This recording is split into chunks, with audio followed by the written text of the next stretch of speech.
Hello everyone, it's me Alex, and today I'm going to be giving you guys a very brief crash course about the Anti-Camcording Act of 2010.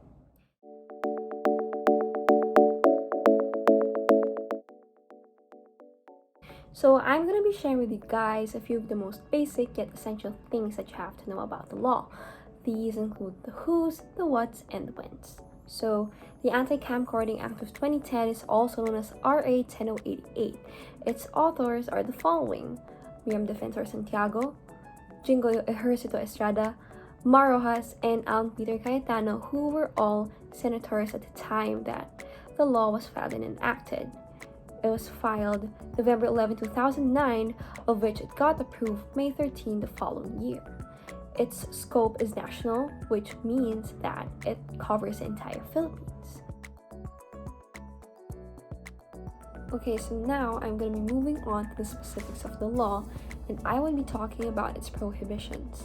So first, the law prohibits the possession of recording devices to be used in making a copy of the multimedia product and any of its parts shown within the exhibition facility. Second, it also prohibits the actual use of the recording device for the same purpose. Third, it prohibits the collaboration in doing the aforementioned acts. That would mean that if you are not directly involved, but you have taken a part in the plan of the actual execution of the crime, you would still be held accountable. If one does any or all of what is prohibited, the offender would incur not only a fine but also imprisonment, both of which are enforced by the Philippine National Police or PNP and the NBI or the National Bureau of Investigation. Although this is the case, each one receives a different penalty as it depends on the purpose of the offender for illegally recording the footage. Say, for example, if one does it for the purpose of redistribution and for resale, he or she would receive the maximum penalty. The fine ranges from 50,000 Philippine pesos to 750,000 Philippine pesos, while the imprisonment ranges from a span of 6 months and a day to 6 years and a day. In addition to this, there are also special cases. Say, for example, if the offender is an alien, he or she shall be deported after paying the fine and after serving the imprisonment time. He or she would also be refused entry to the Philippines. If the offender, on the other hand, is a government employee or a public official, he or she shall be disqualified from public office and would not be allowed to vote for 5 years.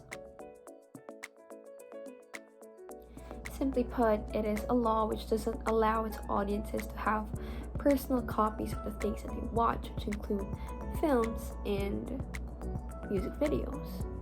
It especially prohibits unauthorized reproduction, redistribution, and resale of these copies because doing so is theft. The following are concrete examples of when the law was actually enforced and put into action. In 2013, 5 offenders from different cinemas of different locations, namely Manila, Pasay, and Mandaluyong, were arrested for camcording Superman Man of Steel. In 2015, on the other hand, the PNP Anti-Cybercrime Group arrested 3 offenders who were IT professionals for illegal streaming of Filipino shows such as teleseries. It is also in 2015 where a man who illegally recorded Harry Potter and Deathly Hallows Part 1 way back 2010 was finally convicted and arrested and sentenced to 1 year imprisonment. Okay, so my personal take on the law is that it is one which generally protects the arts as a field. And I'm so thankful that it exists because it not only does this, but it also protects the artists who contribute to it. It especially protects the beginners, such as those that are indie artists, which include me, who do not have the capability and the means to secure our work just like how big companies do it, because this law gives us rights. This law validates our efforts, it values our works, because if ever someone tries to steal our art, which includes our films and our music videos, we are instilled with the right to take legal action.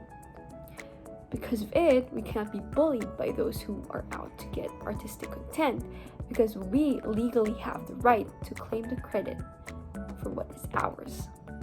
I mean, from the bigger picture, it may be a law which could only benefit the big companies because they all have the means and all that. But from how I see it, this thing with the big companies does not overshadow the fact that it sides with artists, regardless whether you are a newbie, a rookie, an underdog, or one who has already been in the business for so long.